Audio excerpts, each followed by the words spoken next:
Bismillahirrahmanirrahim. Assalamualaikum warahmatullahi wabarakatuh. Alhamdulillah wa syukurillah ala ni'amillah wa ala alihi wa sahbihi wa mawala.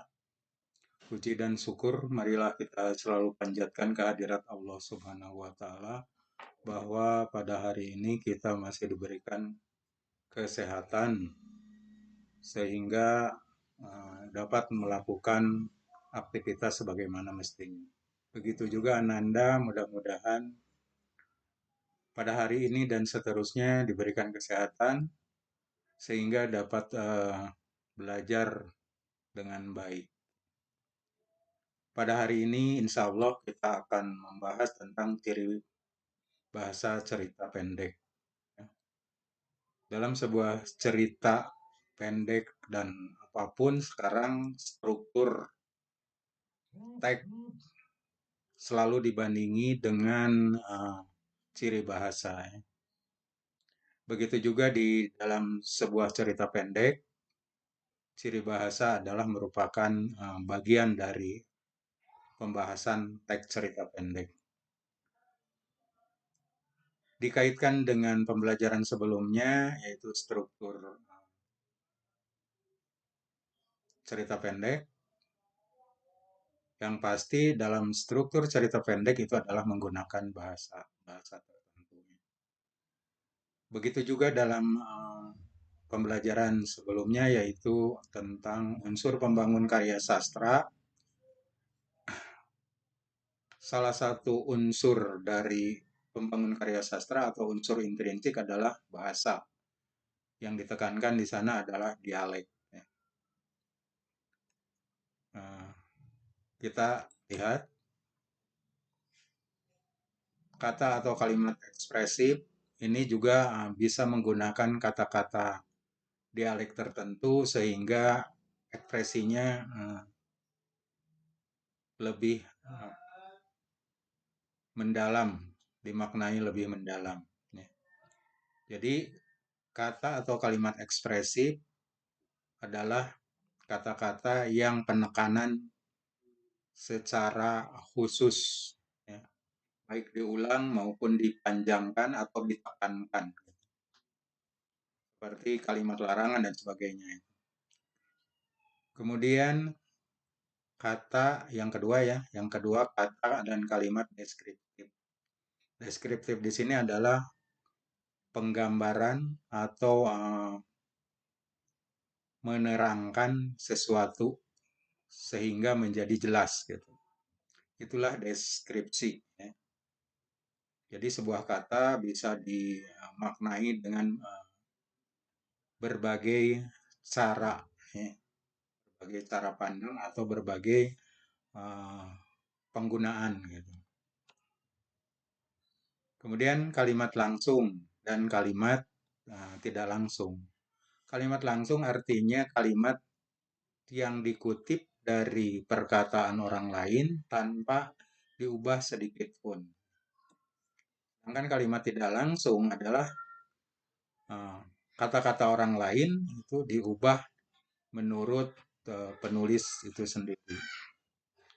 Kemudian ada majas perbandingan yang terdiri dari asosiasi atau simle, perbandingan persamaan. Kemudian yang kedua metafora. Metafora adalah kata-kata ungkapan, kemudian awalan se. Kemudian ada majas pertentangan. Majas pertentangan terdiri dari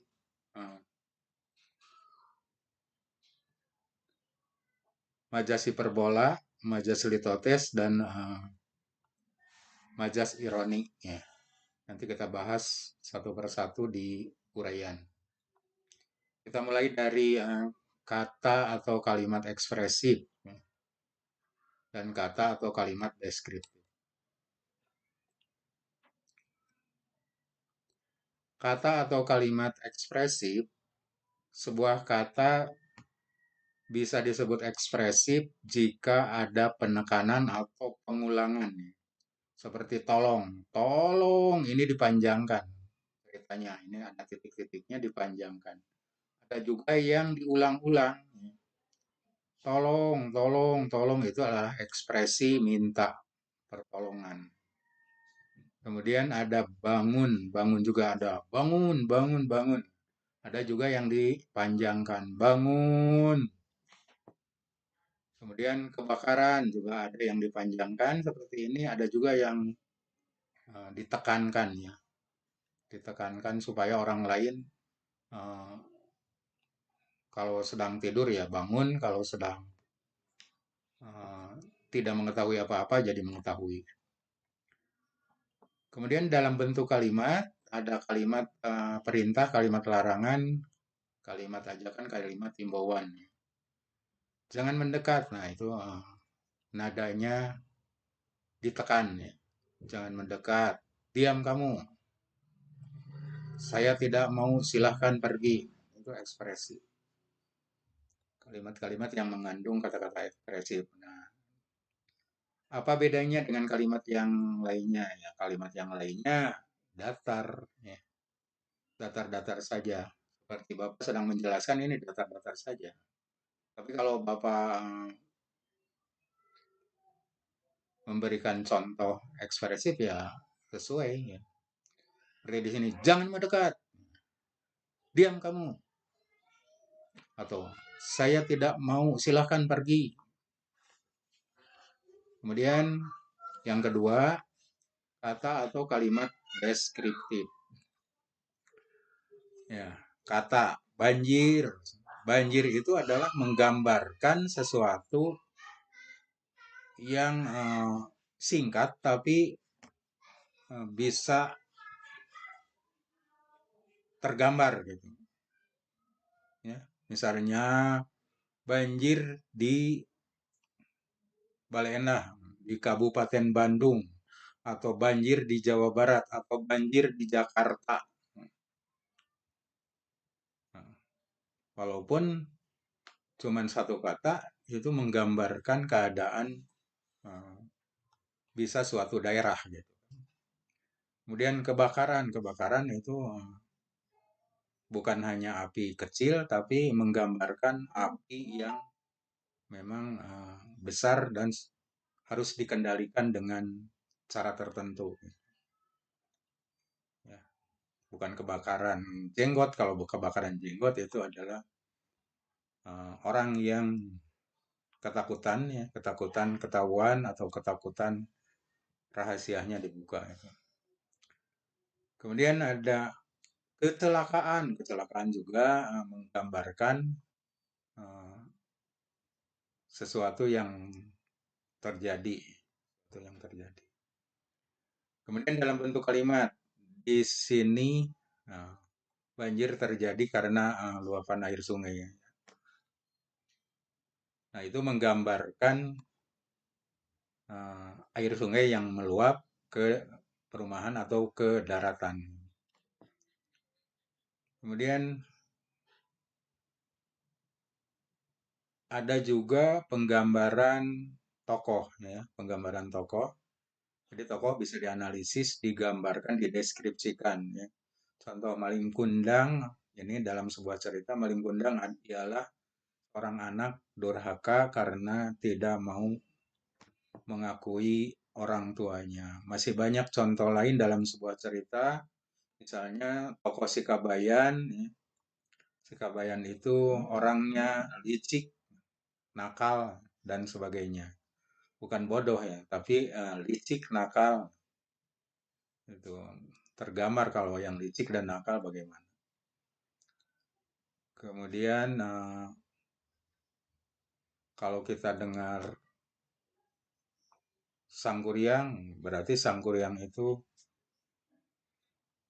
misalnya Sangkuriang membuat perahu dalam satu malam.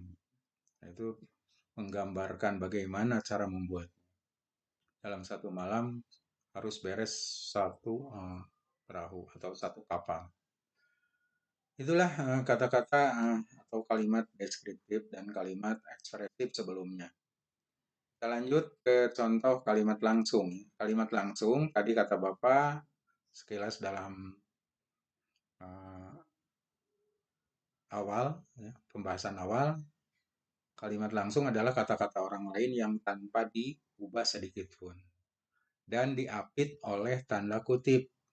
Ya, contoh ini, Teteh punya paspor, tanya Dinda. Tanya Dinda ke Teh Pipit ini.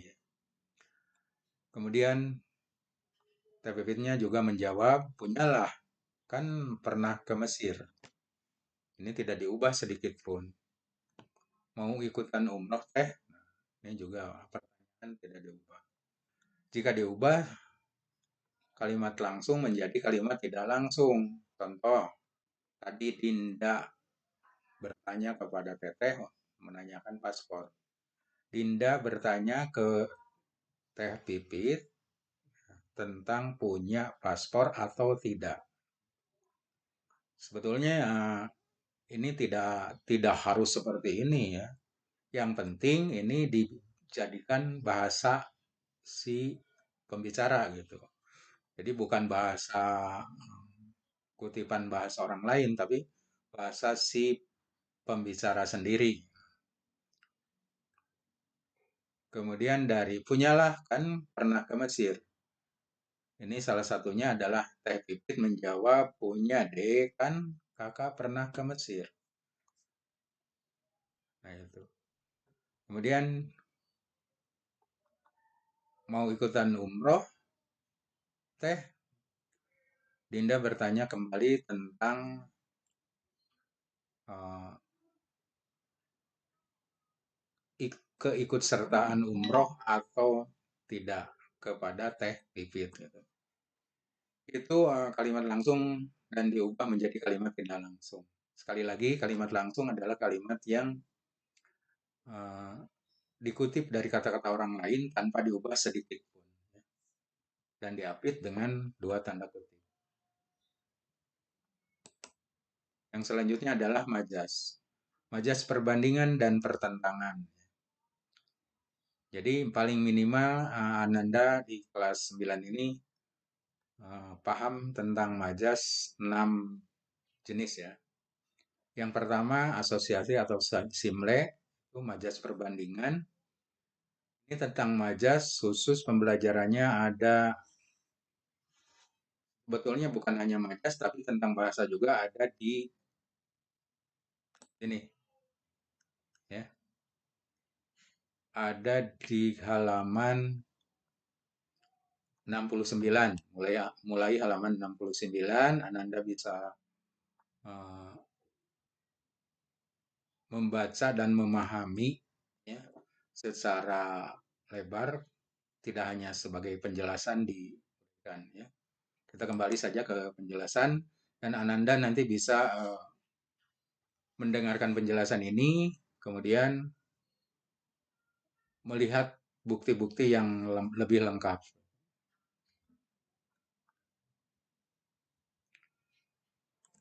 Majas perbandingan adalah perbandingan persamaan, salah satunya adalah asosiasi, ini persamaan.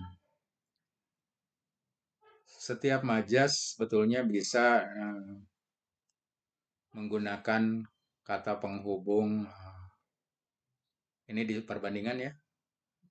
Majas perbandingan bisa menggunakan kata penghubung perbandingan, yaitu bagaikan, laksana, seperti, bagai,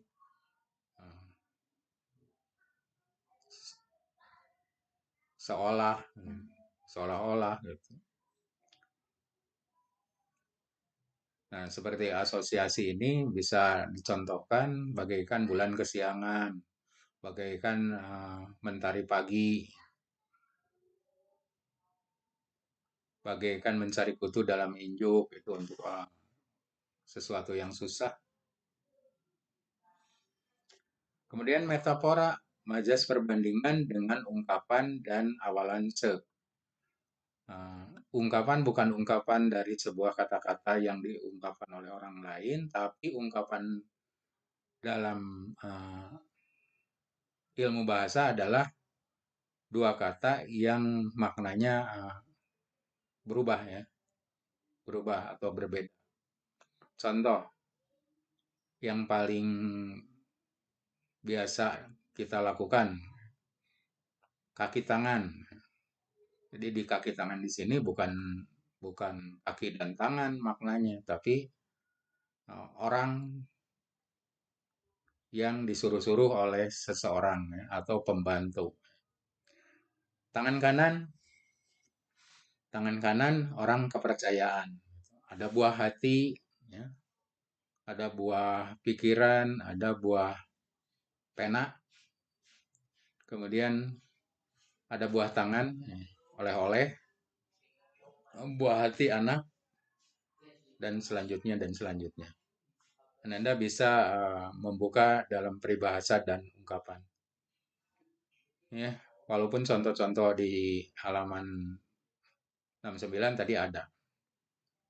Kemudian ungkapan dan awalan se. Awalan se. Semanis madu, seringan kapas, setinggi gunung. Ya, seputih salju, sebening embun pagi, dan sebagainya. Dan itu awalan se yang khusus di metafora. Kemudian personifikasi. Ya. Keadaan lingkungan dianggap sama dengan perilaku manusia. Ya, lingkungan itu bukan hanya satu lingkungan orang, tapi lingkungan semuanya, termasuk benda-benda mati dianggap menjadi uh, sama dengan perilaku manusia. Salah satu contoh yang paling gampang adalah nyur melambai. Nyur melambai, yang melambai biasanya orang. Nah, di sini nyur. Kemudian debur ombak memanggil-manggil namaku.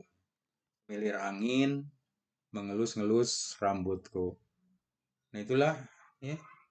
Bahkan di dalam diri manusia juga hati ini terasa pedih, sakit hati, atau iri hati dan sebagainya. Kotaku jadi hilang dalam puisi gadis kecil Toto Bahtiar, S. Toto Bahtiar itu adalah banyak menggunakan personifikasi. Jadi sekali lagi personifikasi itu keadaan lingkungan, benda dan sebagainya dianggap hidup sebagai sama dengan perilaku manusia. Dianggap berperilaku sebagai perilaku manusia. Kita lanjut ke majas pertentangan, hiperbola. Hiperbola itu pertentangan yang berlebih-lebihan. Ada kerja keras, banting tulang, ya. Rasa es krim itu mengguncang dunia, keringatnya mengucur deras, darahnya mendidih, dan sebagainya. Itu bertentangan dengan keadaan di dunia nyata gitu. Ini hiper itu lebihan, bola itu dunia. Jadi berlebih-lebihan dari yang ada di dunia, yang nyata gitu. Berlebih-lebihan dari kenyataan. Kemudian ada yang merendah-rendahkan, yaitu litotes. Nah, jadi pertentangan berlebihan tadi sudah berikan contoh, kemudian litotes adalah pertentangan yang merendah-rendahkan. Mampirlah ke gubuk saya padahal rumahnya realistik. Kemudian saya mah orang bodoh padahal dia juara kelas gitu kan. Saya mah tidak punya apa-apa padahal rumahnya 5, mobilnya berjejer dan sebagainya dan sebagainya. Nah, ini yang merendah-rendahkan, bukan rendah diri tapi rendah hati. Nah, kemudian ada ironi, sindiran dengan penggunaan makna kata yang bertentangan gitu. Contoh, rajin sekali.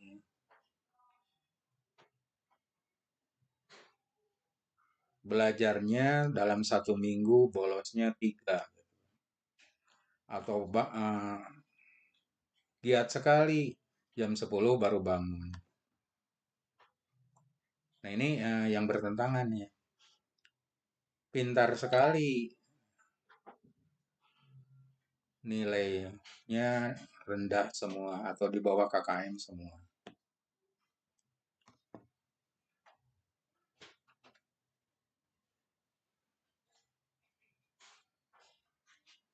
Itu majas pertentangan. Jadi Ananda harus paham, dihafalkan, karena ini bukan untuk hari ini, bukan untuk nilai hari ini. Jadi Bapak sudah katakan dari setiap pembelajaran bahasa Indonesia itu bukan hanya untuk hari ini, untuk nilai hari ini, bahkan ini uh, sudah Ananda terjun ke masyarakat pun pasti masih berguna ya, masih berguna. Apalagi nanti punya anak, ya. Lebih-lebihnya kesananya jika Ananda uh, kuliah di jurusan bahasa Indonesia. Ini pasti tidak bertentangan ya. Walaupun pelajaran SMP ini pasti ada manfaatnya untuk kuliah dan sebagainya. Ya. Pelajaran MTS, pelajaran SMP bukan berarti tidak ada artinya untuk masa depan atau untuk kuliah dan sebagainya. Jadi ada manfaatnya dan ada butuhnya. Maka itu harus hafal dan modul itu harus dikuasai.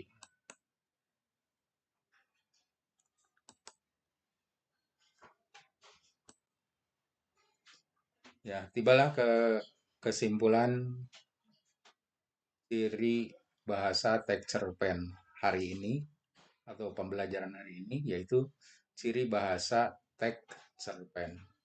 Yang pertama tadi kata atau kalimat ekspresif. Ini ditunjukkan dalam bentuk penekanan kata, penekanan atau pengulangan kata.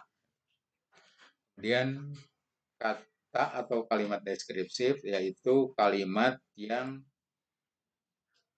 menggambarkan keadaan sesuatu ya, sehingga orang lain bisa terbayang, bisa membayangkan keadaannya. Nah, itu yang disebut deskriptif. Dalam sebuah cerita, ya, deskriptif bisa saja menggambarkan latar, ya, tempat kejadian, menggambarkan suasana, menggambarkan keadaan, ya, menggambarkan, menganalisis tokoh, ya, dari struktur tubuh sampai ke perilaku, termasuk cara bicara dan sebagainya. Ini deskriptif, ya, paling luas deskriptif di sini. Bisa terhadap alur, ya. Alur itu isinya deskriptif tentang apa? Tentang tempat, tentang orientasi. Orientasinya mendeskriptifkan tentang tempat, misalnya. Di sebuah gunung ada 3 bukit yang berdempetan.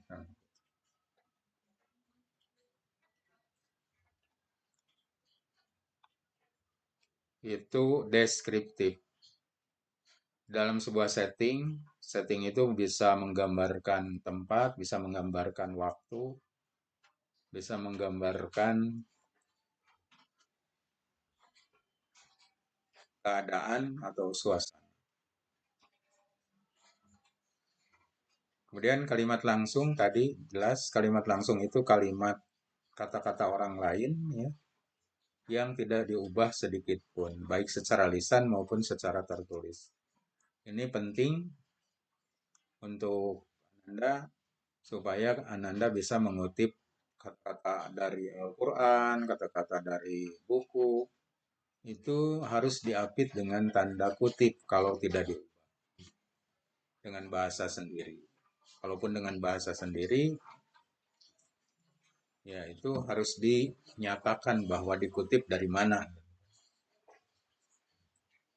Ini untuk keperluan mengutip ya.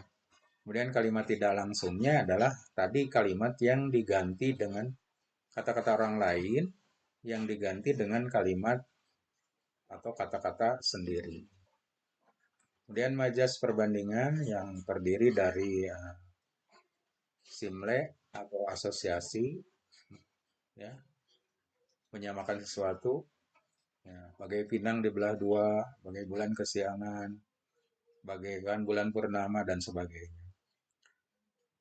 Kemudian ada majas metafora yang terdiri dari ungkapan dan awalanse.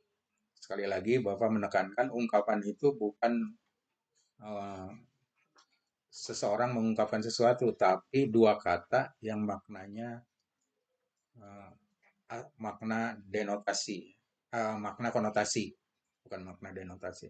Makna denotasi adalah makna yang sebenarnya, sedangkan ungkapan adalah di luar makna yang sebenarnya.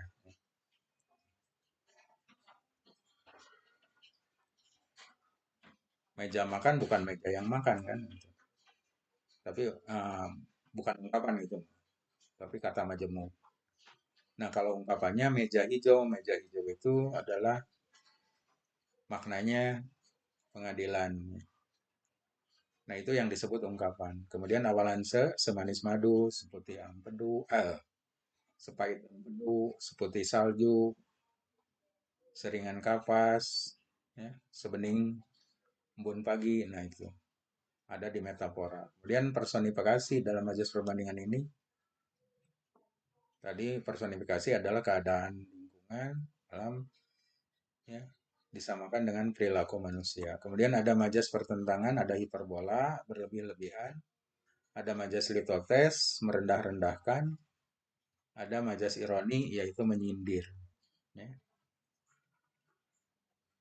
Sebelum ke tugas pembelajaran hari ini, ya, refleksinya apa yang sulit dipelajari dari pembelajaran ini. Ya. Kemudian mana yang kurang jelas tentang penjelasan uh, ciri bahasa ini. Coba Ananda sampaikan melalui WA. Apa yang sudah mengerti gitu. Nah, kemudian tugas pembelajaran hari ini adalah menemukan dan menulis ciri bahasa yang terdapat di dalam teks cerpen yang dibaca. Ya. Ada dimulai dari halaman 69 ke bawah. Nah, itu dan sebelumnya struktur dari halaman 60 sampai 68.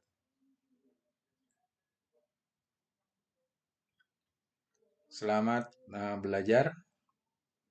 Mudah-mudahan dapat dipahami. Hari ini kita pembelajaran yang kedua, ya, teks bahasa atau ciri kebahasaan, pembelajaran yang kedua di minggu ini. Sengaja Bapak digabungkan atau dibahas dua kali pembahasan supaya di minggu selanjutnya Ananda belajar tentang menulis cerita pendek.